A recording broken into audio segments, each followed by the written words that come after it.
स्वागत है दोस्तों, एक बार फिर से आपका संस्कृत धारा 2.0 पर। जयतु संस्कृतम। मैं अजय पांडे। द्विगु समास, समास की श्रृंखला में आपका आज तीसरा समास है द्विगु समास। द्विगु समास करने वाला सूत्र है संख्या पूर्वो द्विगु। सूत्र से ही स्पष्ट है कि द्विगु समास में संख्या पूर्व शब्द होता है, सबसे पहला पद संख्यावाची होता है। तो आइए देखते हैं इसको विस्तार पूर्वक।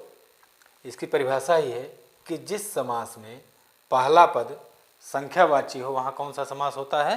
द्विगु समास। ठीक है, लेकिन इस संख्यावाची में हमें ये ध्यान देना है कि इसके पहले वाले समास में आपने देखा था कि जब यही संख्यावाची शब्द नदी नाम के पहले आ रहा था तो कौन सा समास हो रहा था? अव्ययी भाव।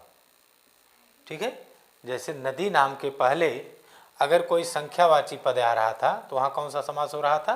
अव्ययी भाव। ठीक, लेकिन चूंकि यहाँ ये दिया है कि पद दो या दो से अधिक पदें आएंगे तो पहला पद क्या होगा? संख्यावाची होगा। तो ये नॉर्मल शब्द हो गया, ये नॉर्मल चीज़ हो गई।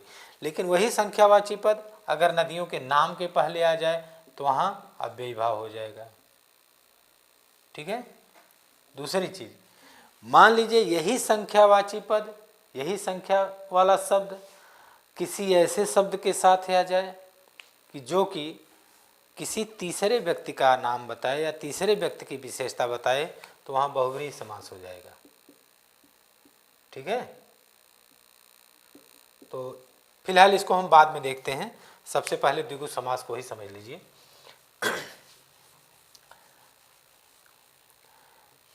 उदाहरण के माध्यम से परिभाषा तो आपको आ ही गई कि ऐसा समास जिसमें पूर्व पद संख्यावाची हो उसे क्या कहते हैं?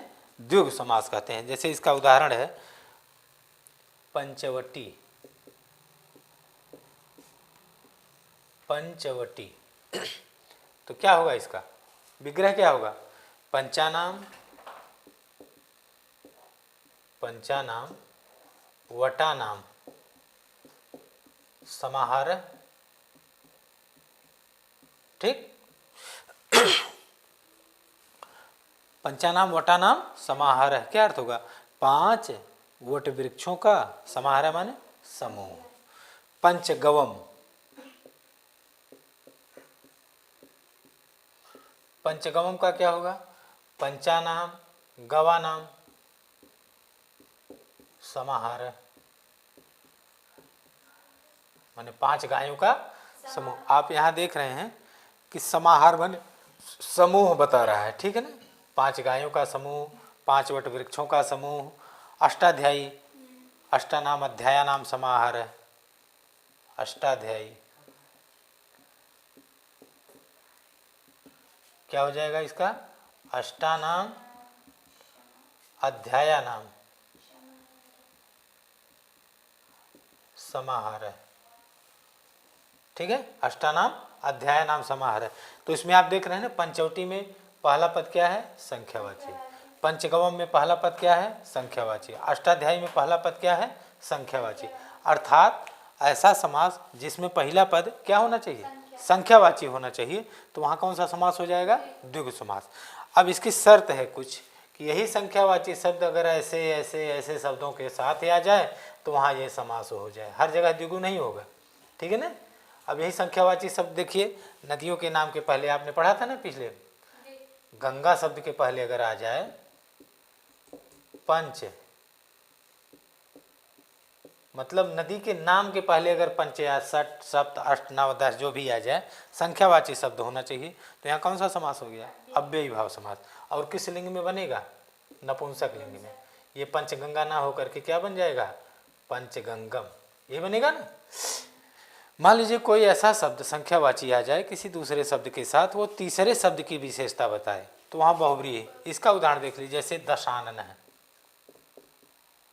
ठीक है, दशानन है। दशानाम, दशानाम यहाँ आनना नाम समाहार नहीं होगा, दशानाम आननानि ठीक है। यस्य सह, दशानन किसको कहते हैं? रावण को। अब बताइए रावण, यहाँ 10 दो पद है ना, एक 10 है और एक आनन है। तो बताइए रावण क्या आनन, आनन माने मुख, तो रावण क्या मुख है? नहीं है। तो क्या रावण 10 है? नहीं है। लेकिन जब 10 और आनन दो पद आपस में मिले तो क्या बना? दशानन। अब यह दशानन माने केवल 10 मुखों का समूह नहीं है, 10 मुखों का समूह नहीं रह गया, यह किसी तीसरे व्यक्ति की विशेषता बता रहा है। किसका? रावण का। दशानन माने क्या हो गया? रावण। ठीक। मान लीजिए यही आ जाए षडानन, षडानन, तब क्या बनेगा? षडानाम, षडानाम आननान यस्य सह। ठीक है ना। तो क्या षडानन किसको कहा गया है? कार्तिक को। कार्तिक को ही क्या कहते हैं? षडानन। तो कार्तिक क्या आनन है, मुख है? क्या कार्तिक षड है माने 6 है? नहीं। लेकिन जब षड और मुख दोनों, मतलब षड और आनन जब एक साथ मिलेंगे बनेगा षडानन। तो षडानन माने 6 मुख का समूह ना होकर के कार्तिक का नाम हो जा रहा है। जैसे चतुर्भुज है,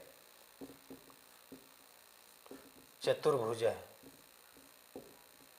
चतुर्णाम भुजानाम समाहारः ना होकर के क्या हो जाएगा? चतुर्णाम भुजानान यस्य सह। ठीक है। तो चतुर्भुज माने कौन होता है? चतुर्भुज किसको कहा गया? विष्णु को। चतुर्मुख किसको कहा गया? ब्रह्मा को। तो क्या ब्रह्मा मुख है? ब्रह्मा चतुर है? या भुज क्या विष्णु है? या भुज क्या चतुर क्या विष्णु है? नहीं है। इसमें से एक पद भी न तो विष्णु की विशेषता बता रहा है, नाम बता रहा है, न तो ब्रह्मा का विशेषता या नाम बता रहा है। लेकिन दोनों पद जब एक साथ मिल जाते हैं तो वह चतुर्भुज माने विष्णु हो जाता है और चतुर्मुख माने ब्रह्मा। तो बताना ये हमको है कि संख्यावाची शब्द तो होगा, द्विगु समास में संख्यावाची शब्द होगा, अवश्य होगा। लेकिन वही संख्यावाची शब्द जब किसी नदी के नाम के पहले आ जाए तो वहाँ बेभाव हो जाएगा, और जब किसी ऐसे शब्द के पहले आ जाए कि जो दोनों शब्द मिला करके किसी तीसरे व्यक्ति की विशेषता बताए तो वहाँ बहुव्रीहि समास होता है। बाकी सामान्य पदों में जहाँ सामूहिक अर्थ हो वहाँ कौन सा समास होगा? द्विगु समास। तो द्विगु समास का एक आध दो और उदाहरण देख लीजिए, जैसे त्रिभुवनम, त्रिभुवनम। ठीक। 3 भुवन माने त्रयाणाम भुवनानाम समाहार है। त्रिलोकी, त्रिलोकी, त्रयाणाम लोकानाम समाहार है। बहुत से हैं। सप्ताह, सप्ताह माने हफ्ता जिसको कहते हैं, सप्ताह नाम आहा नाम समाहार है। ठीक। नवरात्रम, नवानाम रात्रिणाम समाहार है। इस तरह के जो सामान्य शब्द हैं जिनका अर्थ संख्यावाची शब्द के साथ समूह होता है वहाँ द्विगु समास होता है। लेकिन जब विशेष अर्थ हो जाए, नदी के पहले आए, नदी के नाम के पहले अव्ययी भाव या विशेष अर्थ देने लगे तो वहाँ बहुव्रीहि। तो आज आपका छोटा सा समास था द्विगु समास। मुझे पूरी तरह से आशा है कि यह समास आपको समझ में आ गया होगा। मेरा चैनल संस्कृत धारा 2.0 कृपा करके सब्सक्राइब करें, लाइक करें, शेयर करें, और वीडियो पर जो भी कमी हो या जो भी अच्छा लगे आपको कमेंट बॉक्स में जा कर के ज़रूर कमेंट करें ताकि हमें पता चले। तो तब तक के लिए शुभ संध्या। जय संस्कृतम।